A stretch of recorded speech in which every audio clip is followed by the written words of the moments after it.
The envelope arrived on a Tuesday, and I almost threw it out with the takeout flyers.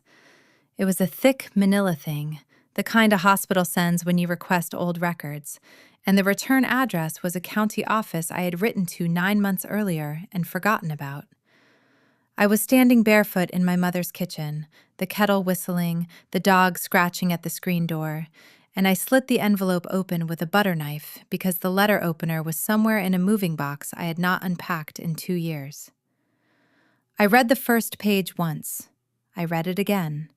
Then I sat down on the linoleum floor my mother had refused to replace since 1994, and I read it a third time, and the kettle screamed until the dog whined, and I did not get up. The birth certificate said I was the elder twin by 11 minutes. The certificate Vivienne had been carrying her entire life, the one framed above her vanity, the one she had quoted in her wedding speech rehearsal a week earlier, said the opposite. 11 minutes. That was the size of the thing I had been losing my whole life. Let me back up. My name is Claire. My twin sister's name is Vivienne, and my mother named us that on purpose, which tells you everything you need to know about the order our names were always spoken in. Vivienne first. Vivienne in the photographs at the front of the album. Vivienne in the seat closest to the window. Vivienne, the elder, the spokeswoman, the one whose opinions our father quoted at dinner parties as if they were weather reports. I was Claire, the afterthought, the one with the same face but a quieter voice, which my mother had explained to me, gently, many times, was simply what younger sisters were like. 11 minutes had decided everything. 11 minutes had made Vivienne the one who got the bedroom with the bay window, and the one whose university tuition was paid before mine, and the one who sat at our grandmother's right hand the year before she died. 11 minutes had made me the spare, or so I had been told. The truth is, I did not start asking questions until the engagement. Daniel and I had been together for 6 years. We had met in a graduate seminar on architectural history, and I had loved him the way you love a well-made thing, slowly, with attention to the joinery. He proposed on a Sunday in October on the bench outside the library where we used to study, and I said yes, and I called my mother, and my mother said, in a voice I had heard 1,000 times before but had not, until that moment, heard, "Oh, Claire, are you sure?" 3 weeks later, Daniel told me he wanted to take a break. 3 months later, he was dating Vivienne. 3 months after that, they were engaged. I want to tell you I screamed. I want to tell you I broke a wine glass against the wall of my apartment, or got on a plane, or wrote a letter so cutting it would be quoted at her wedding. The truth is, I did none of those things. I went very, very quiet. I let the calls from my mother go to voicemail. I let the engagement announcement sit unopened on the counter for 9 days. And then I put it in the recycling without reading it. And then I drove 3 hours to the coast and walked along a beach in February and let the cold fix what crying could not. What I did do, sitting in the parking lot afterward with sand in my shoes, was call the county records office. I do not know exactly what made me do it. A thread I could not stop pulling. A sentence my grandmother had said the year she died, when she had pressed my hand and looked at me with the wet, focused eyes of a woman who knew she was running out of time, and said, "Claire, girl, you were always the first one." I had thought then that she was confused. She had been confused about a great many things by the end, but the sentence had stayed lodged in me like a splinter.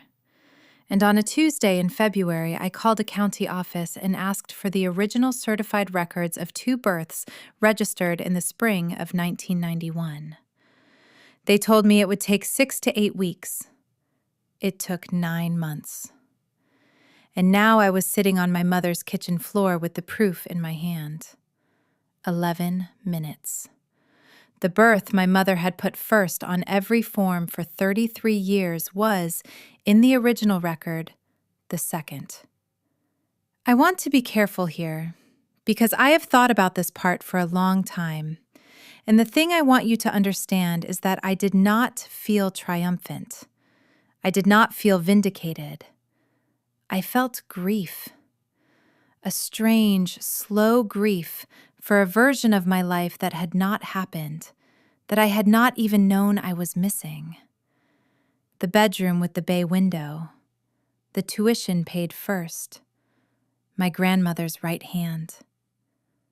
None of those were the real loss. The real loss was that for 33 years, I had believed a small, daily story about myself that turned out not to be true, and I did not know yet what I was without it. I sat on the floor for a long time. Then I got up, turned off the kettle, fed the dog, and called my mother. She did not pick up. I left no message. I drove to her house instead. My mother answered the door in her gardening clothes, and her face went through 3 expressions in 2 seconds: surprise, calculation, and a careful, smoothed-over warmth. And I knew, before either of us had spoken a word, that she had always known. "Claire," she said, "sweetheart, you should have called." I held up the envelope. She looked at it. She looked at me. She stepped back from the door and said, "Come in." And her voice had the particular tightness of a woman who has rehearsed a conversation 1,000 times in the dark and is now being asked to perform it in daylight. We sat at the kitchen table, the same table where Vivienne had announced her engagement. The same table where I had been told, at 6, that my sister was older and that meant I was meant to be patient. My mother folded her hands. She did not cry. She did not deny it. She said, in the clear, exhausted voice of a woman finally setting down a stone she had been carrying since 1991, "It was your father's mother. She wanted the firstborn to be the one who looked like her side of the family. Vivienne did. You didn't. The hospital sent the certificates by mail. I switched the names before he ever saw them. I told myself it would not matter. By the time I understood it mattered, the story was already 30 years old." I asked her, very quietly, if she had ever been going to tell me. She said, "I did not know how." I asked her if Vivienne knew. She said, "I told her last year, before the engagement." I want you to sit with that for a moment, the way I sat with it across that table. Vivienne had known. For a year she had known.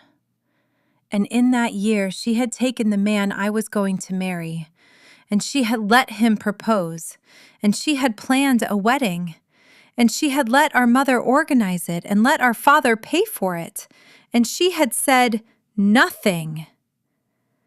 I did not yell. I did not weep.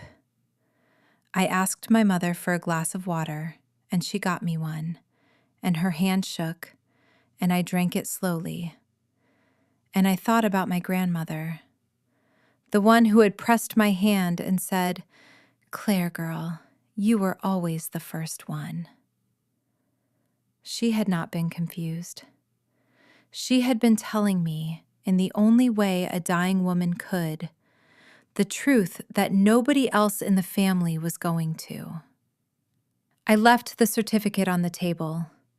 I told my mother I was not going to make a scene. I was not going to call Vivienne. I was not going to confront Daniel. I was not going to bring this to the wedding. I told her this calmly, and I watched her face soften with relief. And I felt, for the first time in 33 years, the strange, terrible power of being the one in the room who had decided not to use what she was holding. I drove home. I did not cry on the highway. I cried when I got back to my apartment and the dog put his head in my lap and looked at me with the unbearable patience of an animal who has loved you longer than most people do. The wedding was in June. I had told my mother I would not bring the certificate. I had not told her I would not come. I came. I sat in the third row on the bride's side, in a green dress my grandmother had given me the last summer of her life, and I watched my sister walk down the aisle in our mother's pearls toward the man who had once read me passages of Vitruvius in bed. Vivienne saw me. Her step did not falter, but her smile did, just a little, at the corner. Daniel did not see me at all. He was looking at her with the bright, uncomplicated face of a man who had been told a clean version of a story and had believed it. I did not blame him for that. He had been lied to, too. The vows were short. The kiss was polite. I clapped with everyone else. At the reception, in the lull between the toasts and the cake, my father, who had known none of it, who was as much a victim of the original lie as anyone, found me by the bar.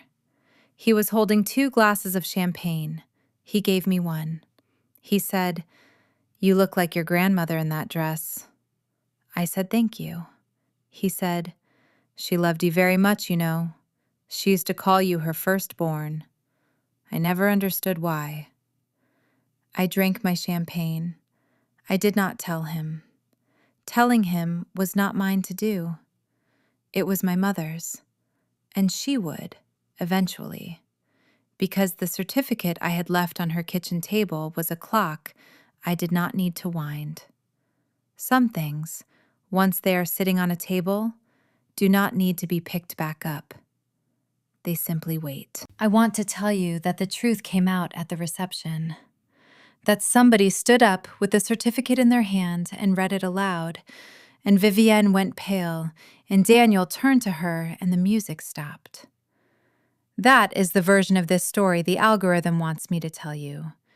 That is the version I have heard 100 times in 100 other people's mouths. That is not what happened.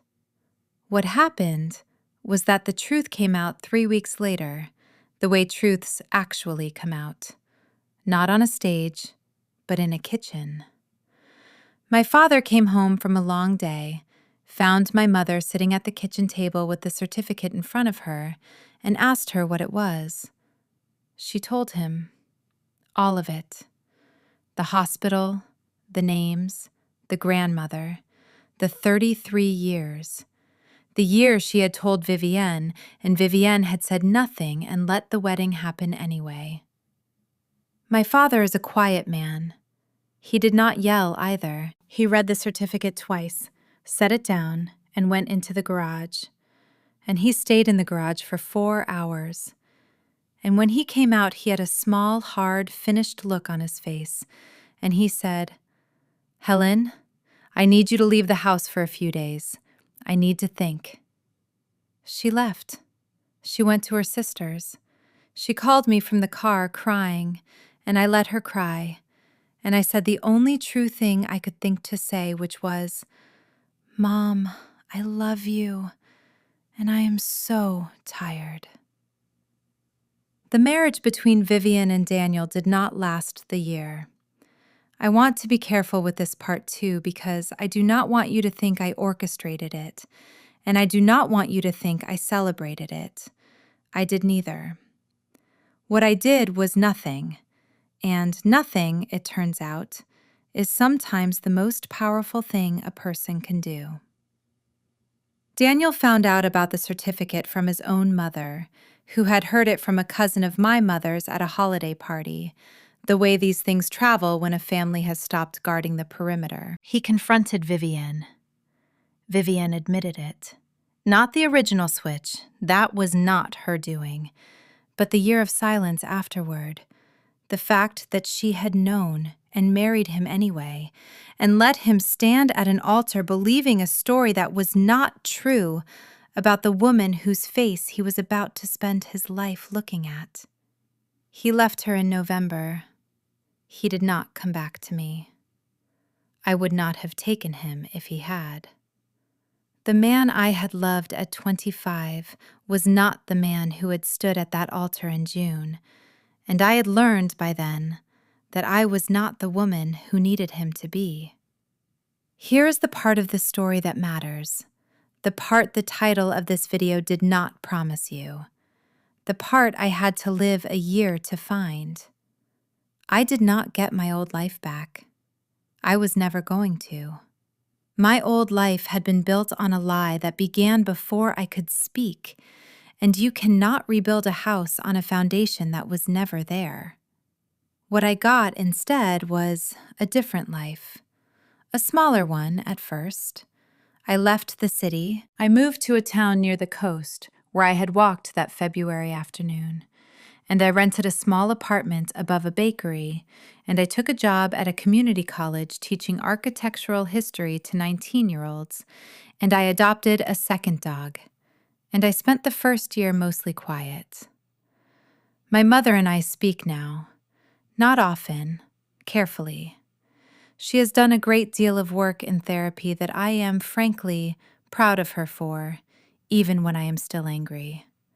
My father has not forgiven her, but he has not left her either, and I think they are figuring out, in their late 60s, who they are when the central organizing lie of the family is no longer organizing anything. Vivienne and I do not speak. I do not know if we ever will.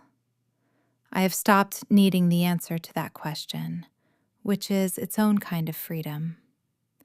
The certificate is in a frame now, on the wall of my small apartment above the bakery.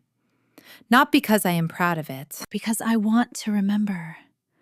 When I am tempted to make myself smaller for someone else's comfort, that I spent 33 years being the second twin in a story where I was the first.